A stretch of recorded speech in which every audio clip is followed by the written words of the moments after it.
Hello everyone and welcome back to Lucky Loaders 15, where I'll be giving you my 5 best tips for tomorrow's racing. Now before we get stuck into that, I just quickly want to recap on how our selections performed today.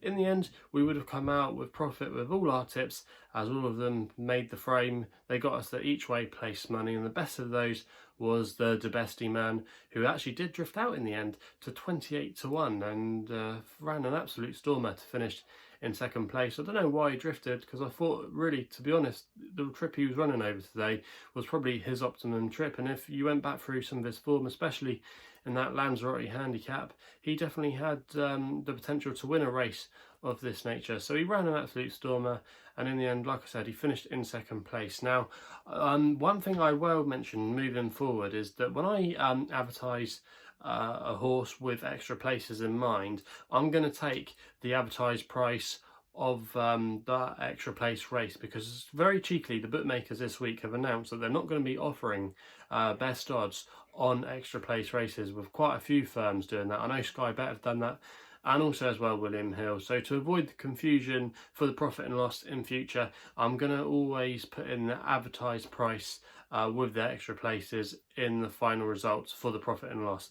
Now if it's not an extra place race and it does drift in the betting, and say for example I put up a horse and I recommend it 10 to 1 each way and there's no extra places, and the final SP is 16 to 1, I record the 16 to 1 best odds guaranteed, like I do with all the other tips and like I've always done. But moving forward now with the extra place races, and if I do advertise a horse for a race and it's got extra places, I'm just going to take the advertised price at the time of recording. So I hope that clears it up. So I advertised the best in man at 16 to 1 each way last night, and that is the price that's going to go down in the profit and loss. So the best man, you ran a cracking race, and I hope some of you were able to back him each way, and hopefully some of you were able to get the 28 to 1. Now away from that, like I said, our other 2 tips were profitable. We recommended the dirty each way with Beat the Judge at 11 to 2. He ran a really credible race, I thought, to finish in 3rd place. He wouldn't have beaten the eventual winner, Rouge Vif, who did look like the old proverbial grade horse running in a handicap. Absolutely bolted up for Harry Whittington, and he was definitely the class angler of the race. Beat the Judge, he didn't get the smoothest passage in running. I know at one fence there was a horse that fell in front of him and he had to swerve out of the way to avoid him, so I thought it was a good piece of horsemanship by Josh Moore to get him out of the way, and in the end he plugged on to finish in a credible 3rd place and get the place money there.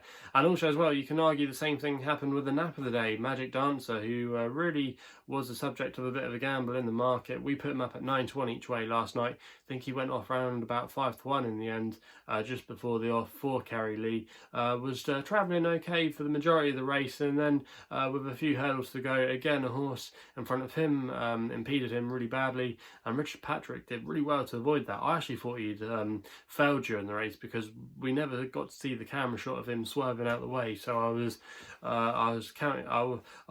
thinking that we'd lost our money on him, but he managed to get out of the way, and in the end he plugged on to finish in 5th place, recommended with 6 places for the extra places. So we were able to claim the place money back with him. So all in all, it's not been a bad day. All of our horses have given us a run for our money, and fingers crossed we can continue that form into tomorrow, where I've got 5 tips for tomorrow's racing. So let's get into the thick end of things, and we're going to be going to Kelso tomorrow in the 2:33 for my first tip of the day, and I'm going to be going with a horse here called the Hollow Ginge for Jamie Bargery and Nigel Twiston-Davis. You can currently back this horse at 10 to 1, and I'm going to be recommending an each way selection here as one of my extra tips of the day. Now Nigel Twiston-Davis, he wouldn't send too many horses up to Scotland if he didn't think they would have a chance. He's got a fair all-time record at the track, operating a 25% strike rate, so essentially 1 in 4 of his horses he sends to this track does win.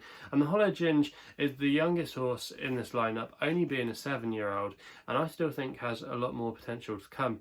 Now he goes well fresh. He won on his seasonal reappearance last year at Worcester, and he's still unexposed over fences. He's only had a handful of starts, and he's now off a mark of 144. And I think he has a lot more to give. Also as well, he's quite versatile on the ground. He probably wouldn't want it too heavy, but it's currently good ground at Kelso at the moment, and I think that won't be a problem for him. And if there is the odd bit of rain around tomorrow, which there could be, again, I think he'll be able to handle a little bit of cut in the ground. So there's a lot of things in his box tomorrow that I think just make him a nice each way price to kick things off for tomorrow. Jamie Bargery as well as an underrated jockey in my opinion, and should be given a few more chances, but Nigel obviously sees the potential with him, and I think the likes of Chatez Lodge might just need the run tomorrow, and he will have to give away quite a bit of weight to the Hollow Ginge. I think 10 to 1 is a fair each way price, and he is going to be my first tip of the day. So that's the Hollow Ginge in the 233 at Kelso. We then go with our nap of the day in the next race, in the 255 at Doncaster for the Group 1 Vertum Futurity Trophy Stakes, a race that often provides clues for the 2,000 guineas, as it's actually produced the last 3 2,000 guineas winners, and I'm hoping tomorrow we'll be able to find another superstar. And my nap of the day tomorrow is going to be Wembley for Ryan Moore and Aidan O'Brien. Now at the time of recording, I'm just making this video after 7 o'clock. You can back him at 13 to 8, and I've actually put him up as my nap of the weekend in the Saddle podcast. Now, I think really this horse has got obvious chances when looking at the form book.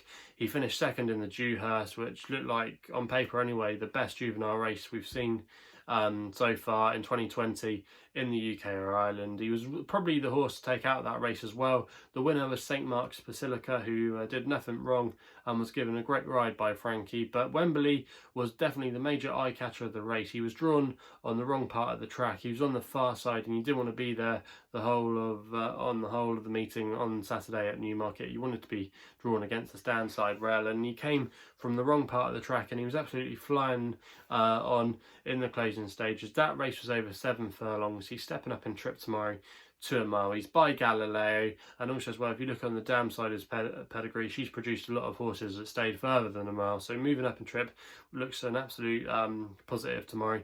And also as well, I think the nature of the track at Doncaster will suit him, and the ground as well. It's going to be riding definitely on the soft side tomorrow, and we know that he can handle some juice in the ground. He brings the best form to the table. Aidan O'Brien as well has got a fantastic record in the race, won it in the last couple of years with the likes of Saxon Warrior and Magna Grecia. Probably the main danger for me tomorrow, that if I did have to be scared of a horse, would be King Vega, but I just think King Vega, we haven't seen him for a while, and he would really have to take a major step forward for me to take this. So I think Wembley is a standout bet tomorrow, and I think arguably he should be an even money shot in my opinion. So at 13 to 8, I do think that represents value, and that's why he is going to be my nap of the day. We then go to Cheltenham for the jumps action there at the Cotswolds venue. We've obviously had a good day at Cheltenham today, and fingers crossed we can take that in tomorrow. And we're going to be going my Longshot here, which runs in the 3:15 and the Potomps Network qualifier hurdle race, and I'm going to be going with an old favourite here, Champagne Court, who's going to be my long shot of the day at 12 to 1 each way, with Skybet, who are paying the 6 places. There are bigger out there, but the most places on offer I've seen, Skybet at 12 to 1 is the best value with the extra places. So that's going to be the final recorded profit and loss price if we do make a profit out of our tip, and hopefully he can win for us. But Champagne Court, well, the reason why I fancy him, he's trained by Jeremy Scott, and Nick Schofield is booked for the ride tomorrow. Now this horse, if you look back through some of his form from last season, he was a fair novice chaser. He won on his first couple of starts over fences, but things maybe didn't progress to the heights maybe Connections would have hoped for. He ran a credible race in the novices handicap chase at the Cheltenham Festival to finish in 8th place, and also as well he ran okay. He finished 5th at Cheltenham, and like I said, he did okay as a novice chaser, but maybe not quite up to the expectations. But over hurdles, I think it's a bit of a different story with him. I think he might have a little bit more scope to come. Now if you go through his form last season, like I said, and look at his first run of the season, he actually ran at Chepstow in the Silver Trophy handicap hurdle, and that form worked out really well. It actually produced a couple of Cheltenham Festival winners, including the likes of Imperial Aura, who won that novices handicap chase for Kim Bailey, and also as well Indefatigable. So it was a really good renewal of that race last year.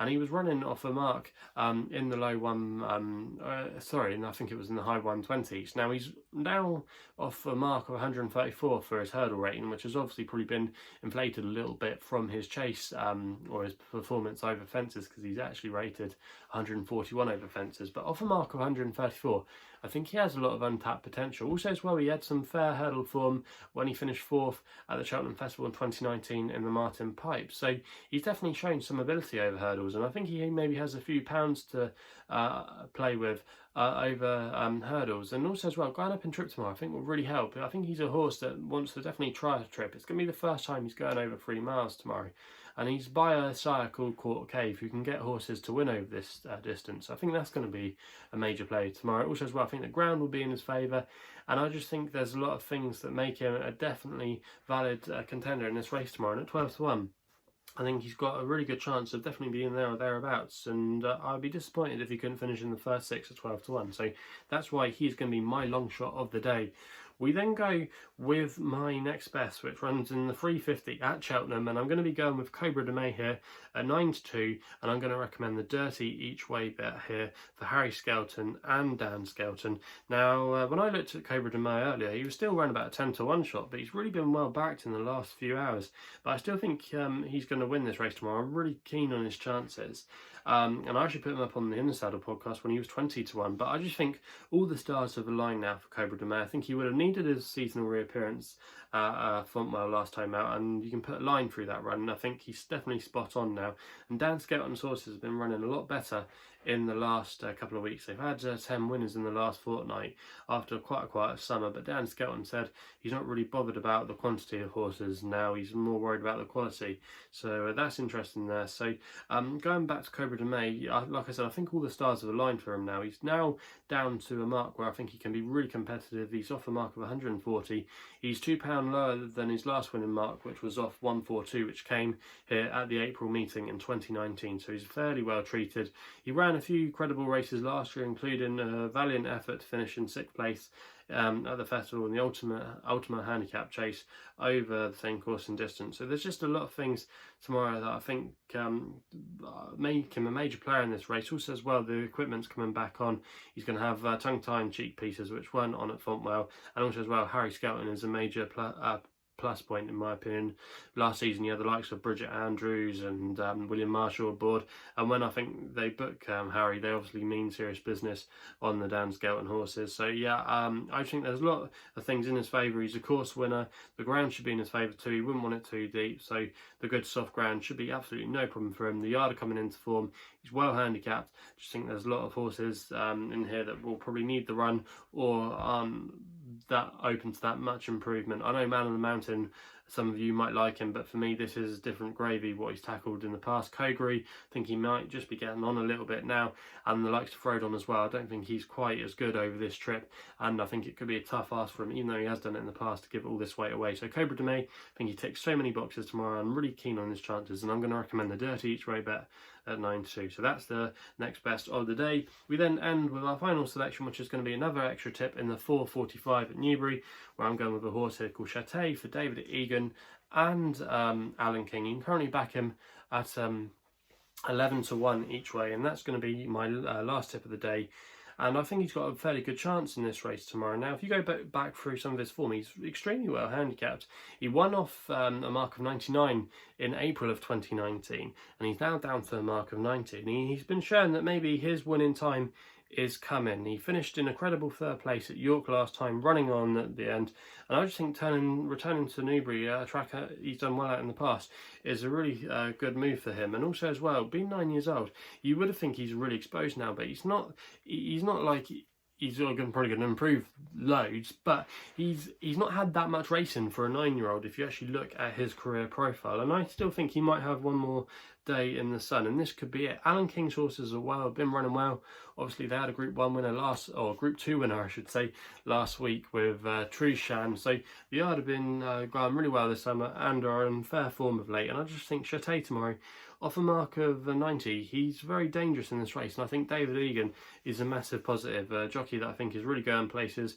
Roger Varian's given him some great opportunities over the last few years, and I think he'll definitely get a fine tune out of this horse tomorrow. So Chatez is going to be my final tip of the day, 11-1 each way, and fingers crossed he can get the job done in the 4:45 at Newbury. So I'll quickly just recap through them now. In the 2:33 at Kelso, we go the Hollow Ginge, 10-1 each way. That's the opening tip of the day. One of the extra tips.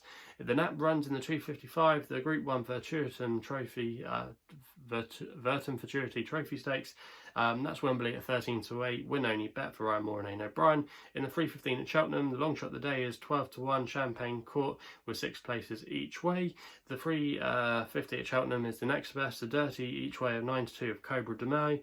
And then the final tip of the day runs in the 4:45 at Newbury with Chatez, 11-1 each way for Alan King. So they're the 5 tips for tomorrow's racing. If you haven't done so already, please make sure you subscribe to my YouTube channel here at Lucky Loads 15. Also as well, if you're enjoying the videos, please remember to give us a thumbs up. And if you want to follow me on Twitter, where I am on social media, just follow me where my handle is at LuckyLoader15. And if you want to find out a little bit more about myself, my website is www.chrisloaderracing.co.uk. So please gamble responsibly. Hopefully we can have some winners tomorrow, and we'll be seeing you soon.